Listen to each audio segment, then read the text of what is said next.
And how are we doing? Happy Monday. Monday is my mentoring day, so I spend the day mentoring my team. I think one of the biggest things that hold entrepreneurs back, especially at the early stage of their business, is you're too afraid to, one, share your idea, and then two, afraid to help bring people on. And it's one of the things that I struggled with, but one of the things that really slowed down my business too, is just thinking you have to have all the answers yourself. That's a mistake, right? Like someone's going to steal your idea. That's a mistake. Like, you need to get people knowing what you do, and you need to get people helping out with what you do. And so one of the biggest things that shifted my business forward was having somebody help me for 1 hour a day, right? We often think, I can't afford to hire somebody full-time. Well, you don't have to. Don't worry about hiring somebody full-time. Just bring somebody on part-time. Bring somebody on for an hour a day. Bring somebody on for a couple hours a week. Bring somebody on who is doing an internship. I had a lot of people go from high school interns join my company. I had people who are doing foreign language internships join my company. That's how I started to really build up, because you've got a big mission. You've got a big vision inside you. You want to do big things, right? People here, you want to do big things? That's me, right? You want to do big things? You can't do this all alone. It doesn't mean you go into debt and take out a giant loan on your house I'm not a big fan of spending tons of money until I'm making money, but you need to be able to bring people on your team. And then once they're on your team, we've got 37, I forget where we're at now, people on the team. And Mondays I spend mentoring the team, right? So now that you've got some people who are on your team, even if they're part of it, like part-time, you still have to care about them. You still have to treat them like humans. Leadership for me is wanting people to win more than you want them to win with you. So then how can you not just treat them like a monkey and say, oh, good, all this stuff off my plate, that's for you to do now, but helping them actually learn, improve, get better. So yeah, you got big things. Like, you can't still be here in 1 year, right? Imagine whatever date it is now. Imagine next year, this same date. You can't still be doing this all by yourself. You're not going to get the growth that you need if you're just doing it all by yourself. So you have to put some of that transition in place, some of those goals in place, and recognizing that this has to be a priority for you to no longer be the solo person doing everything all by yourself. Welcome everybody. Anyway, it's a little rant for Monday. You guys got questions, pop below. You want to hop in live? Maybe we'll do some of that. Alexander, how can I get one of your jackets at Believe Nation? Oh man, thank you for the love and the push. These are, the challenge with these is you can't get them. There's one local supplier I've gotten here in Toronto that can make these, but otherwise you can't. If it's just a black hoodie, for sure, right? Easy. But to get with the gold drawstrings and the gold hood and the gold here, nobody sells them. There's no print-on-demand service that does it. So I'd have to make them in Toronto and then ship them. And he quoted me $90 or something to be able to send it to the US. And maybe it just hasn't been enough of a priority, but I appreciate the love. Thank you. Anyway, let's see what we got. Adam Duran wants to come in live. Okay. Duran has for us today. Adam Duran. Here he is. Let's go, Adam. He's coming, I think. Mr. Duran in the house. What up, Evan? You rock star. I'm keeping an eye on you and all the stuff that you're doing. You are all over the place, making a difference in this world. And for those of you who are watching, I've been following Evan for quite a while. And since I have, my life has transformed. I got promotions up the yin yang.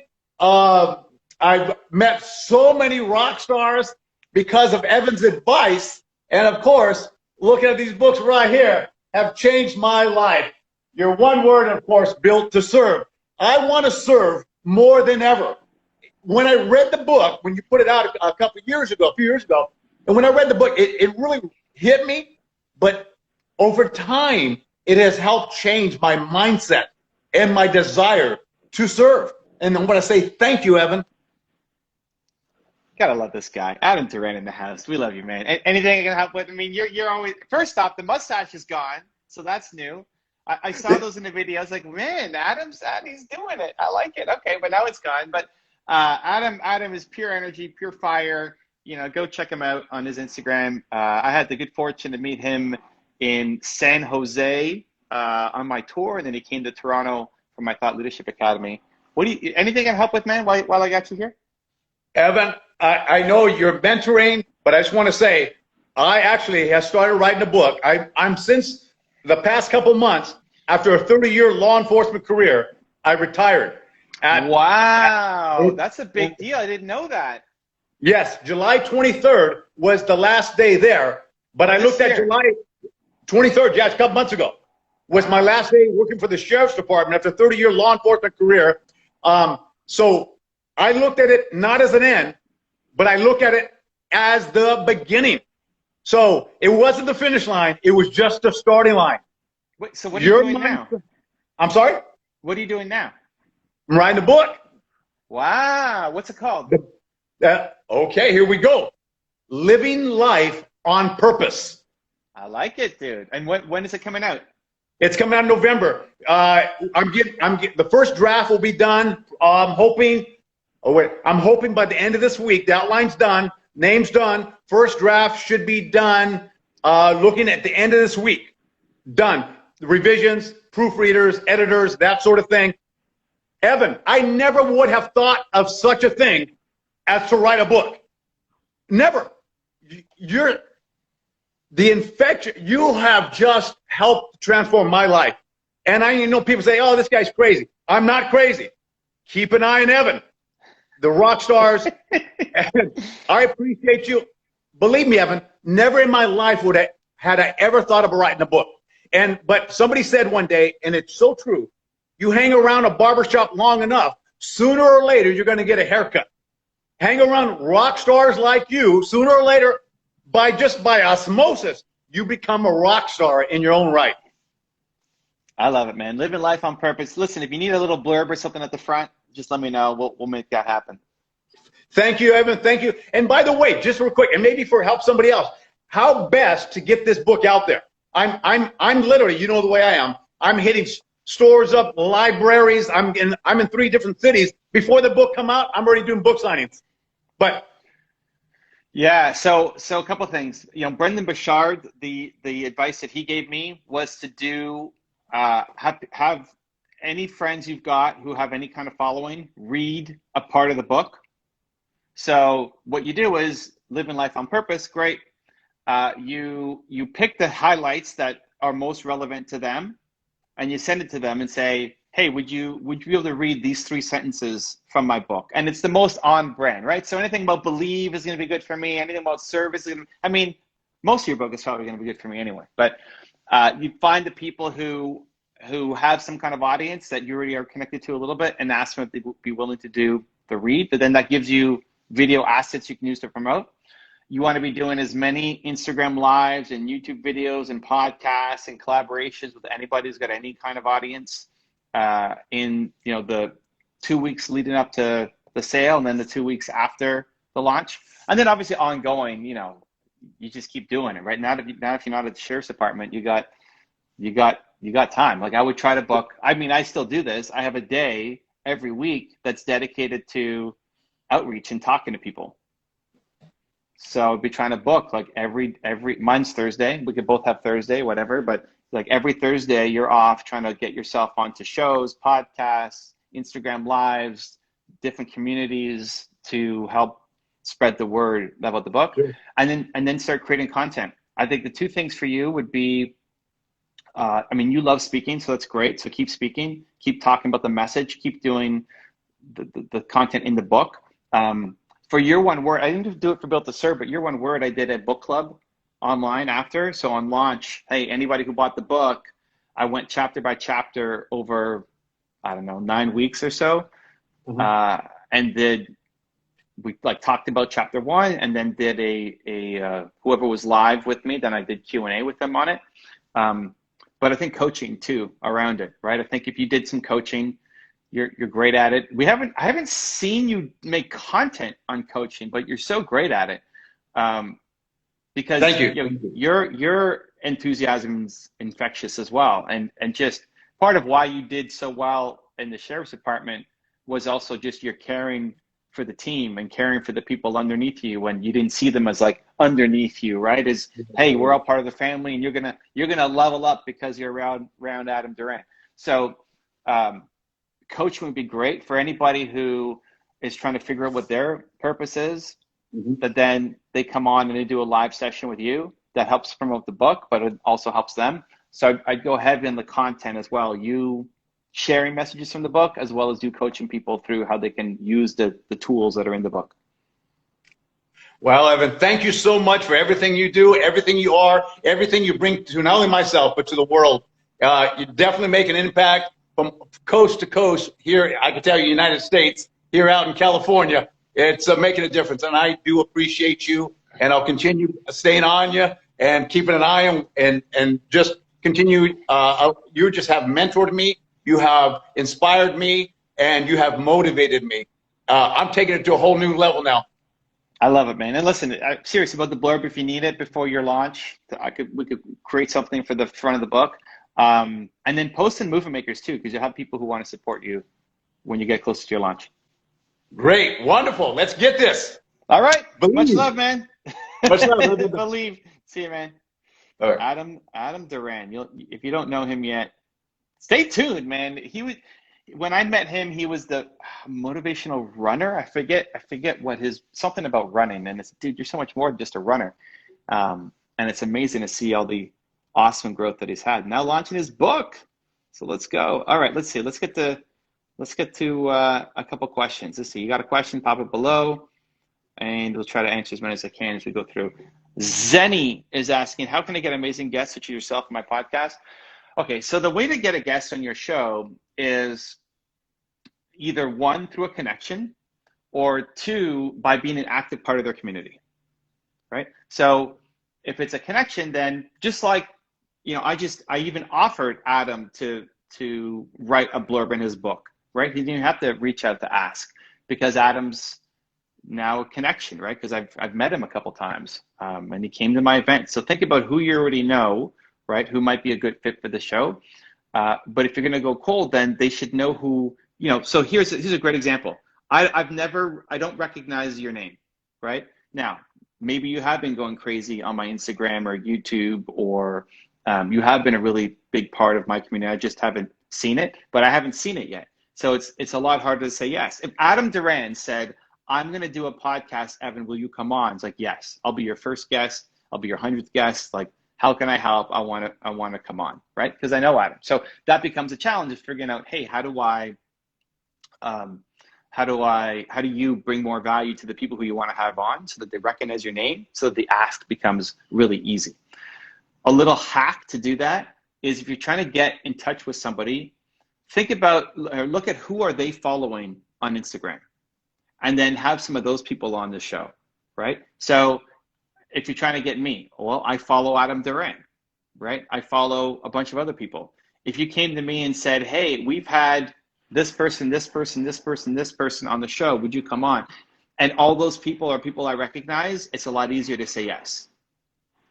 And if you look at the people who you're trying to get in touch with, look at who they follow on Instagram. Half the people might be impossible to reach, right? I follow Gary Vee, and I follow Grant Cardone, and I follow Tony Robbins. All of those people are going to be harder to get than me, right? But I also follow a whole bunch of people that you've never heard of.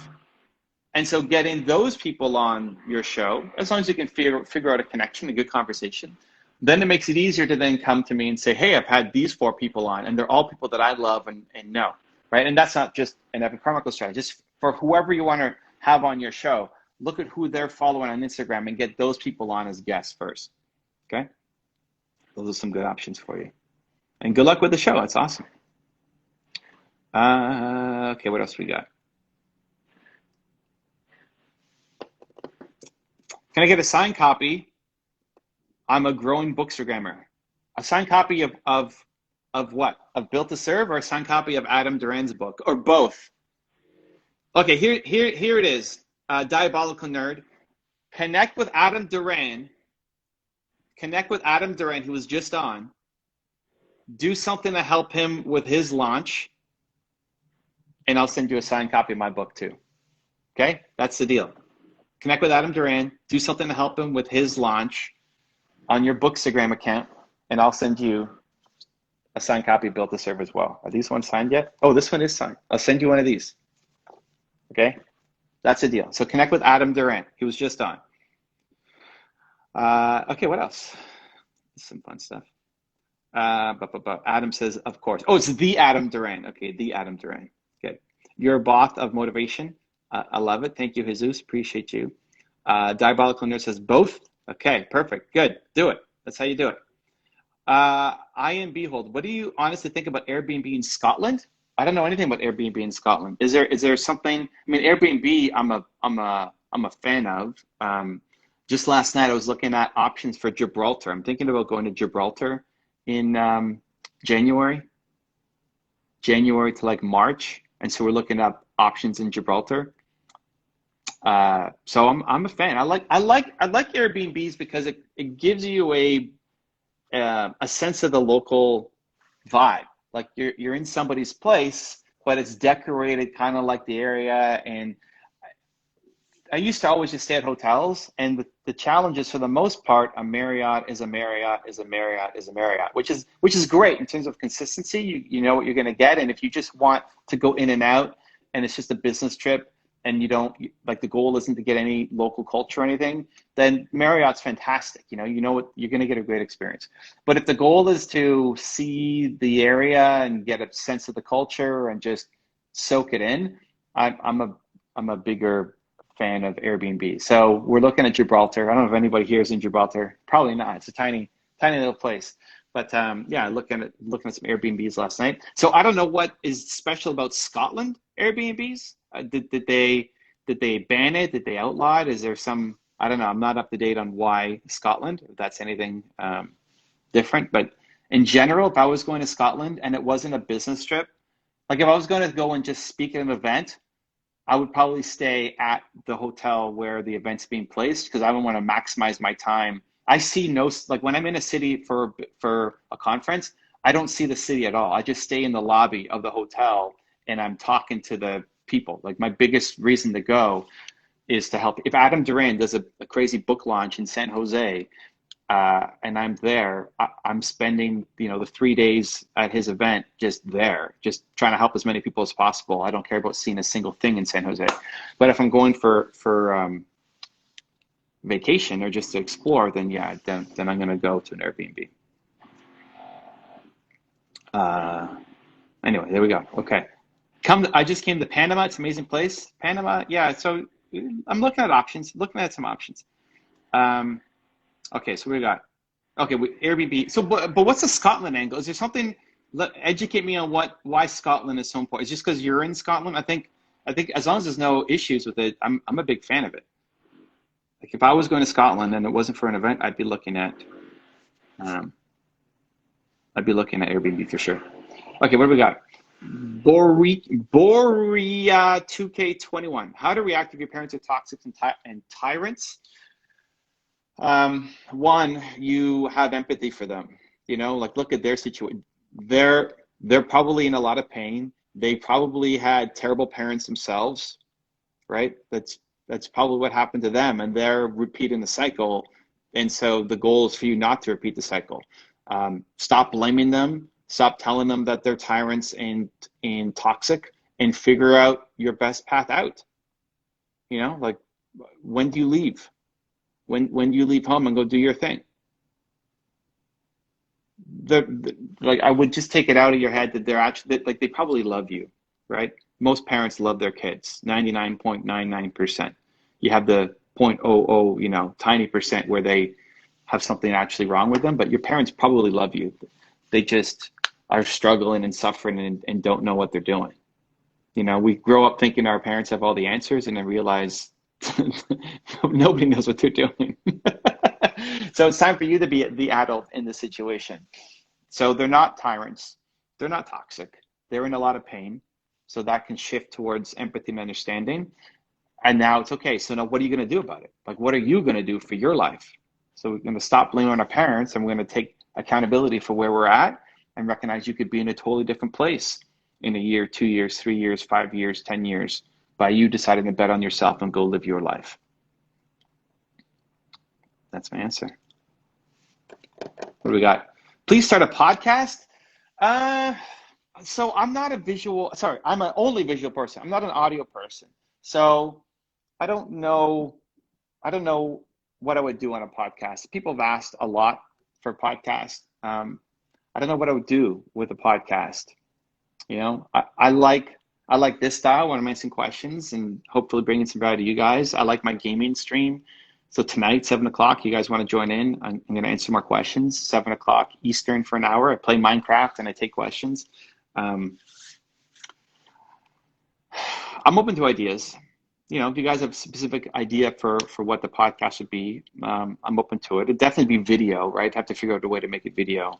But yeah, I don't know. I haven't felt inspired to make a podcast. So maybe it's just the not having the right idea yet. We stream 24/7 pretty much to Clubhouse, and that's taking some of the best videos on the YouTube channel and turning them into audio streams for Clubhouse. That's easy to turn into a podcast, but if it's audio only, I'm not excited about the future of audio only in podcast format. I'd much rather do Clubhouse. Like if you're in the audio world and you're not on Clubhouse and you're just relying on typical podcasts, I think you're going to lose a lot of audience.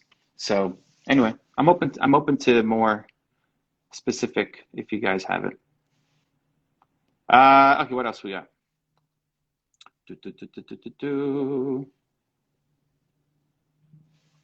All right, Giannis, one of my events has 1.5 million views on YouTube because of my international guest speaker.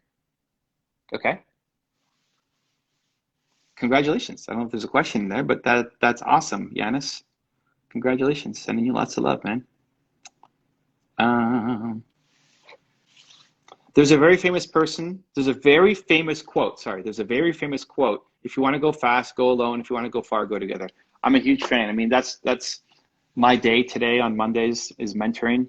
And whether it's just people on your team that you're helping or just people in your network, right? Like I want to see Adam win.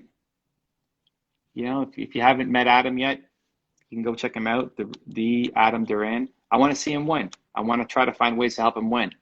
And the more the people, like, okay, so before this, I haven't talked to Adam, I don't know, a couple months. I don't know when the last time I actually talked to, maybe 6 months. I don't know, Adam, when was the last time I don't know if Adam's still here. I don't know when the last time I actually talked to Adam. Maybe longer, maybe it's been a year or something. I don't know. But I still want him to win. And the more that you can try to help people get their goals, the more you start to win. I have a list of probably almost 100, but you know, I started with 25 and I slowly added more people. We're probably like in the high 70s right now of people who I want to stay in touch with. And what I do is I generally suck at staying in touch with people. You know, like I didn't know Adam left that's a big deal. You know, that was his whole career. He left law enforcement to then do this. And what's he up to now? He's writing the book. Like I didn't know any of this stuff. And that's on me for not following him more. And, you know, just I suck at staying in touch with people in general. So the way that I combat it is I have a list of my 70 something now top people that I want to stay in touch with. People who, you know, I just want to stay top of mind with. I want to support them on their projects. And every Friday I look at that list. And if I haven't been in touch with them in the past 3 months, I'll find a way to reach out. You know, I'll find a way to bring more value, whether I give them advice on something, whether it's just, hey, what are you up to? Can I support? And just always looking for ways to help, right? So Adam says, I'm still here. 30 years he's been on the force. It's been about 6 months since we last talked. And then you fall right back into it. It's like, I haven't talked to Adam for 6 months, and talking to him today feels like it was just yesterday that he was in Toronto, you know? And then always trying to find a way to go one up, right? So you just saw an example here with Adam where it's, hey, if you need a blurb for the book, hit me up and let me know. I'm happy to do it, right? So what are they, beyond just like the advice that I can give from the question that he asked, always trying to go one up. What's one more thing you can do to help that person? Because they remember it, you know, and it makes a big impact. It's not just a strategy. It is a good strategy in that, you know, they'll remember, they'll find ways to help you out, but it just feels good. You know, it feels good to help. It feels good to be of service. It feels good to know that by you spending, you know, how long is it going to take me to write a blurb for Adam? You know, it's not, I'm not committing to a week of my time to do it. But if that makes a big difference for him, then that it means something to me, right? And that's something like everybody can do. All of you can do. Think about the people who are in your circle who are launching products or programs, or maybe they just need a hug, or maybe just need somebody to say that you see them. You know, maybe they just need a word of encouragement because most people in their lives are not encouraging them. That could be enough. Like that little 8-second video message you send them today might be the difference between them quitting and continuing on. And that took 8 seconds of your time to do it, right? It's a great strategy for what you want to do, but more importantly, it makes you feel good. Like we all want to feel like we mean something to other people, you know? And what you end up building, if you do it for a long enough time, what you end up building are lifetimes of friendships and relationships and just goodness. You know, I first met Adam in 2019 when I was on my tour. And, you know, now look at what it leads to, right? It leads to Adam introducing me at my event. It leads to it leads to him getting promotions and growing. It leads to him now doing this book. And more things will happen from it. So the more that you can just hang in there and keep going and keep trying to bring value to the people around you makes a big difference. And sometimes we just don't leave enough time for things to play out.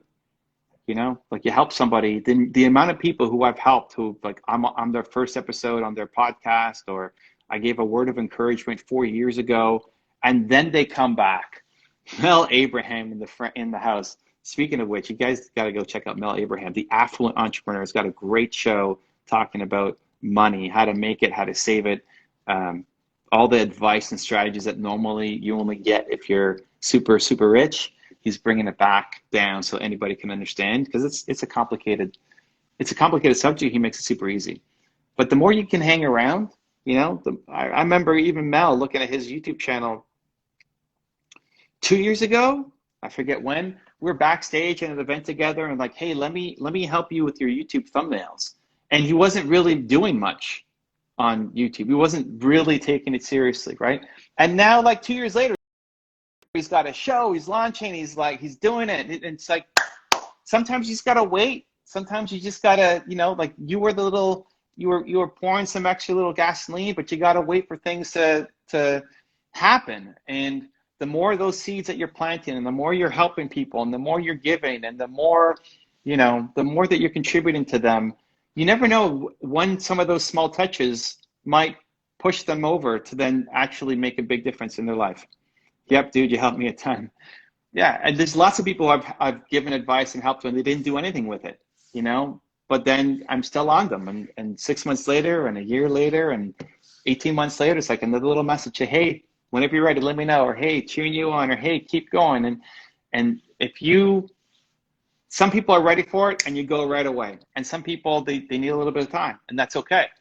But if you're the person who's always giving, if you're the person who's always the friend for people, if you're the person who's always the encourager, if you're part of my community, you're an encourager, you're positive, you're the most optimistic person that you know. You just, because we're also impatient and you want this so much for the people around you, we often give up on people too quickly.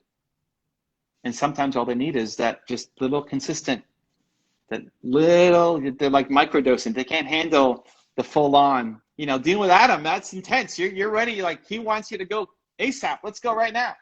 Sometimes what you need to do is microdose. And if you're helping people consistently, I promise you, like if you can maximize how much you contribute. There was a great quote, Jonathan Fields, who just came back from Napa, and he said, what did he say? I don't know if Mel's still here. If he remembers what Jonathan Fields said, I think it's maximum sustainable generosity.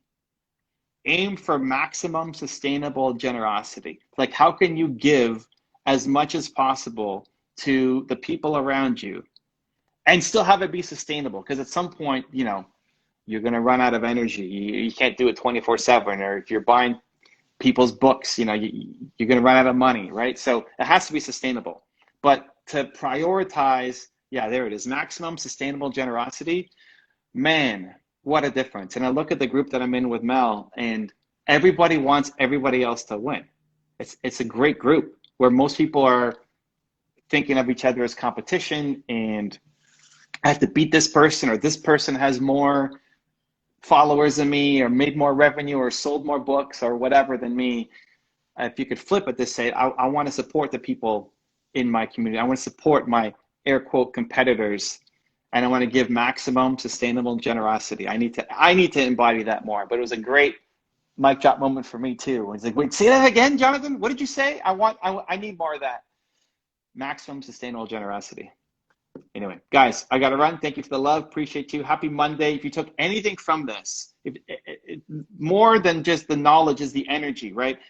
If you're feeling a little bit better than you were coming in however long ago when you joined, pour that into somebody else. Like the best way that you can continue to feel like this is to then pour it into somebody else. It doesn't have to be the whole rest of the day helping somebody. Take 8 seconds and give a little message to somebody who's in your circle and just cheer them on. Take the energy from this and pour it into somebody else. That's how you keep the ripple effect going.